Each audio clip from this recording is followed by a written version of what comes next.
Oh my Thor! They just announced the comeback of Robert Downey Jr. in Doctor Doom? What? Okay, and now we are sure that the Russo brothers are back?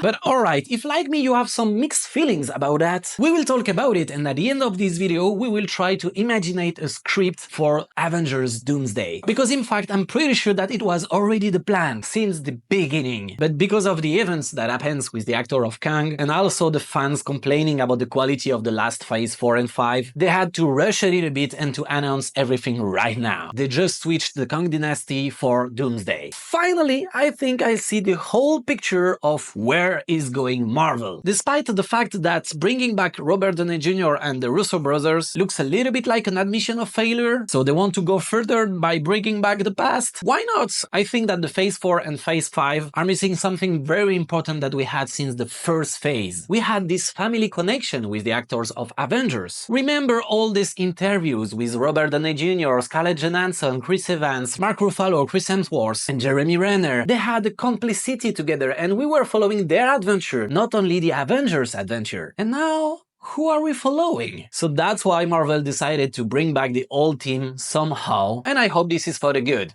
Alright, let's watch the video. It looks like 20 years ago. I'm back! That's what I say. New mask, same task, yeah, taking the full MCU on his shoulders. Alright, so this is official. We knew it. I mean, there were some rumors, but I thought that it was some rumor, you know, like Mephisto is coming, Tom Cruise is gonna play Iron Man. I thought, you know, it was like just blah blah on the web, but it seems that Marvel is listening the blah blah on the web, because right now what they need is to bring back the people. I think it was logical to bring back Robert Downey Jr. and the Russo brothers. In a way, I think this is a very easy trick. It looks a little bit like, you know, when you have a problem with your partner, you are offering some roses and you're like, please come back. Yeah, the roses are nice, but this is not what we expect. We expect our partner to understand our problem. And we expect Marvel, aka Kevin Feige, to understand what we didn't like in the phase 4 and 5. And I'm not sure that bringing back our old heroes is the real good solution. I mean, it will be awesome for sure. Yet it would have been amazing to see this as a surprise in theater. I would imagine how the theater would explode if suddenly we discover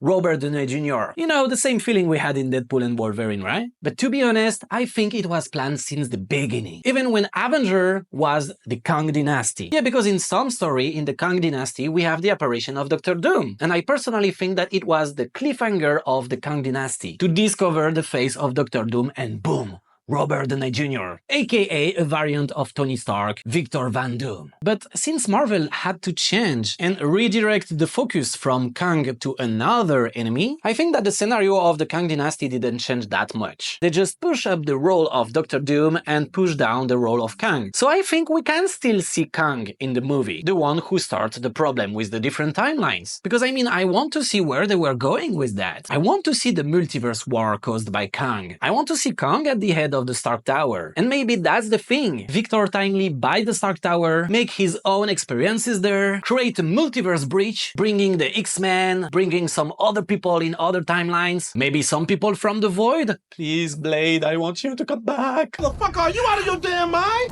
So Victor Timely is making a big mess, and who is coming on Earth? A variant of Tony Stark. The guy who was obsessed to protect Earth, and he failed in his timeline, so he wants to do it on our Earth. With all his armors, his variant of Iron Man actually? Because when we watch closer, the story of Tony Stark and Victor Von Doom can really fit. They both want an army to protect their own. Dr. Fatalis wants to protect his country, and Tony Stark wants to protect his planet. So we bring back some emotion that we saw already in Age of Ultron, actually. In the original story, Dr. Doom is manipulating the Avengers, creating different teams, and somehow they will fight against each other in secret wars. Well, that's a quick resume, so we can easily adapt it to this scenario. In fact, everything fits together. And the fact that this is the Russo brothers that will bring it to the big screen is just a normal continuity of what they are building since the Age of Ultron. So I think there is a room to bring back the old Captain America. Because in Doomsday, it will be a huge mess between the Avengers, the heroes and villains from the other worlds. I guess Dr. Fatalis will kill Kang very quickly, maybe at the beginning of the movie so it's done, and our Earth become a battle world between all these powers. So there is only one person that can come back and bring back everyone together to fight against Dr. Fatalis. This is our old Captain America. And I think it will be the new cliffhanger of Avengers Doomsday. And remember something, among all of this, there is a space for a variant of Iron Man played by Tom Cruise. And now thinking and watching the outfit of Robert Downey Jr. at the Comic-Con, it looks like a little bit like Loki, right? So I guess somehow Dr. Fatalis was analyzing all the situation between Kang and Loki. And like in the comics, he was using the situation at his advantage. So they just bring back our hype for the MCU. Because now we will start again to speculate and imaginate what will happen. And this is exactly what we wanted. In the Phase 4 and 5 we were imagining many things that didn't happen at all. And we were frustrated and disappointed. It's time to bring back all the pieces of puzzle all together. And I think we will have epic moments in theaters. But after that, after the Phase 6, that will finally be the moment to bring new blood in the MCU. Come to talk with me in the comments. I want to know your theory about the future of the MCU. And don't forget to subscribe because I have some audience reaction to publish this week. See you next mission.